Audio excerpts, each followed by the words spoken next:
పరిపాలన అప్పగిస్తే విధ్వంసమైన తెలంగాణను వికాసం పథంలో నడిపించింది ఈ తెలంగాణ. దానికి కూడా ఈనాడు కరెక్ట్గా 25 ఏళ్ళు నిండుతా ఉన్నాయి. ఆనాడు కొండా లక్ష్మణ్ బాపూజీ గారు ఆశ్రయం ఇస్తే ఏప్రిల్ 27, 2001 జలదృశ్యంలో టీఆర్ఎస్ ఆవిర్భావం తెలంగాణ చరిత్రనే మలుపు తిప్పిన ఒక మహోజ్వల ఘట్టం. పదవుల కోసమో, కులం కోసమో, మతం కోసమో, వ్యక్తుల కోసమో పుట్టలేదు ఈ గులాబీ జెండా. ఇది తెలంగాణ రాష్ట్ర సాధన కోసం పుట్టింది. పదవీ త్యాగాలతోనే మన తెలంగాణ ప్రస్థానం ప్రారంభమైంది. అది ఫలించి మన సొంత రాష్ట్ర కళ కూడా నెరవేరిందని నేను మనవి చేస్తా ఉన్నా.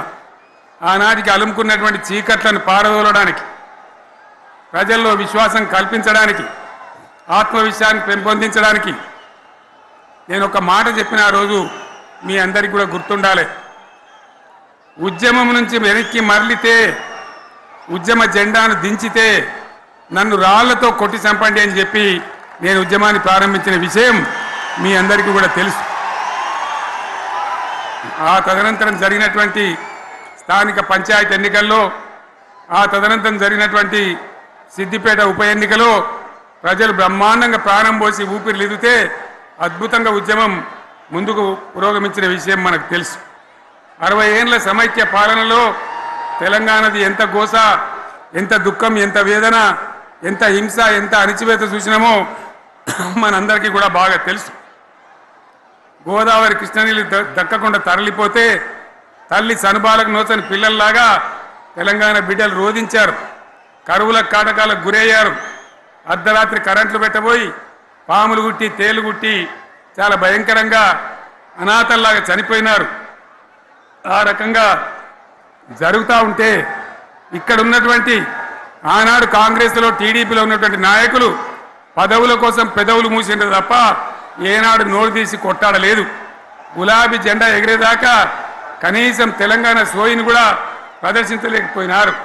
మీ అందరికీ తెలుసు, తెలంగాణ కోసం అవసరమైన ప్రతి సందర్భంలో పదవులు త్యాగం చేసిన వాళ్ళు బీఆర్ఎస్ బిడ్డలు అని చెప్పి నేను గర్వంగా మనవి చేస్తా ఉన్నా. కానీ పదవుల కోసం తెలంగాణను ఆగం చేసిన వాళ్ళు ఆనాడు ఉన్నటువంటి కాంగ్రెస్ నాయకులు అని చెప్పి కూడా నేను మనవి చేస్తా ఉన్నా. చంద్రబాబు నాయుడు ఆనాడు ముఖ్యమంత్రిగా ఉండి ఎంత ఘోరమంటే హైదరాబాద్ నడిబొడ్డున ఉండే తెలంగాణ గడ్డలో ఉండేటువంటి రాజధానిలో మన శాసనసభలో తెలంగాణ పదాన్నే నిషేధించినాడు. తెలంగాణ అనవద్దని స్పీకర్ ద్వారా రూలింగ్ ఇప్పించినారు. ఇదే జిల్లాకు చెందినటువంటి ప్రణయ్ భాస్కర్ గారు ఆ రోజు ఎమ్మెల్యేగా శాసనసభలో తెలంగాణ అంటే అది నేరమైనట్టుగా పరిగణించి తెలంగాణ పదాన్నే నిషేధించేటువంటి ప్రయత్నం చేసినారు. మిత్రులారా, మీకు అందరికీ చరిత్ర తెలుసు. ఆనాడైనా ఏనాడైనా ఈవెన్ ఈనాడైనా తెలంగాణకు విలన్ నంబర్ 1 కాంగ్రెస్ పార్టీ అని మనవి చేస్తా ఉన్నా. మనందరికీ కూడా తెలుసు ఆ విషయం.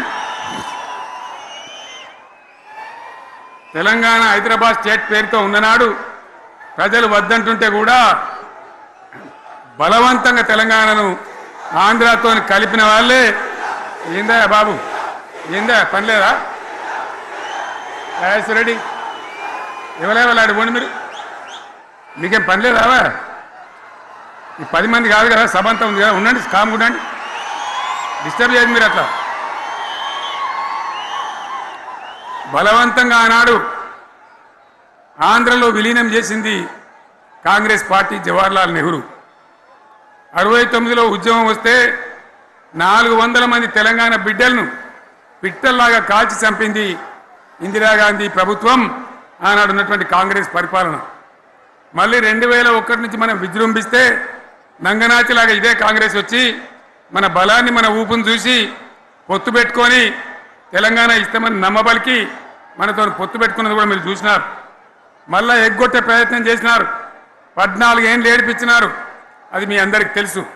వాళ్ళు ఎట్టెట్లా చేస్తూ ఉంటే వాళ్ళ మోసాన్ని కప్పేయడానికి నేను ఇదే జయశంకర్ సార్ కలిసి 36 పార్టీలతోని సమ్మతి లేఖలు తెచ్చినాం. దేశ రాజకీయ వ్యవస్థను మొత్తం ఒప్పించినాం. కాంగ్రెస్ మెడలు వంచినాం. అప్పటికి కూడా ముందుకు రాకపోతే కేంద్ర మంత్రి పదవుల్లో ఉన్నటువంటి మేమందరం ఇక్కడ రాష్ట్రంలో మంత్రులుగా ఉన్నటువంటి మిత్రులు అందరం కూడా రాజీనామాలు వాళ్ళ ముఖాన కొట్టి బయటకు వచ్చి మళ్ళా ఉద్యమ జెండాలు పట్టుకున్నాం. ఆ తర్వాత కూడా కదిలిసి రాకపోతే నేను ప్రాణాలకు తెగించి చివరికి ఆమరణ దీక్షకు పునుకున్న సంగతి కూడా మీకు తెలుసు. ఆ సందర్భంలో భయపడ్డ కాంగ్రెస్ పార్లమెంట్లో ప్రతిపక్షాలన్నీ కాంగ్రెస్ గొంతు పట్టుకుంటే అప్పుడు దిగివచ్చి తెలంగాణ కోసం ప్రకటన చేసిన విషయం మీకు తెలుసు. మళ్ళీ ప్రకటన వెనక్కి తీసుకొని మళ్ళా వెనుకకు పోయినారు. ఆ తర్వాత సకల జనుల సమ్మె కావచ్చు, సాగర హారాలు కావచ్చు, వంట వార్పులు కావచ్చు, అనేక రూపాలలో విజృంభించి మళ్ళీ భయంకరమైన పోరాటం చేసినాం.